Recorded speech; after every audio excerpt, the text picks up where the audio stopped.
भोजपुरी के एक्टर और सिंगर चॉकलेटी स्टार अरविंद अकेला कल्लू जी का आ रहा है एक और वायरल सॉन्ग का बोल है टूटे देह रात भर, जो कि शादी मुबारक मूवी का सॉन्ग है। इस सॉन्ग को SRK म्यूजिक से कल सुबह 6:30 में रिलीज किया जा रहा है। इस गाने में अरविंद अकेला कल्लू जी, उनके साथ प्रियंका सिंह जी का मधुर आवाज़ है। गाने का राइटर श्याम देहाती जी और म्यूजिक से सजाया है ओम झा जी ने। बहुत ही प्यारा और सुपर सॉन्ग है, तो आप लोग देखना ना भूले।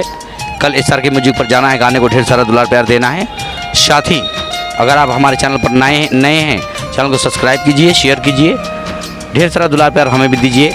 मिलते हैं नए अपडेट में, तब तक के लिए बाय, लव यू।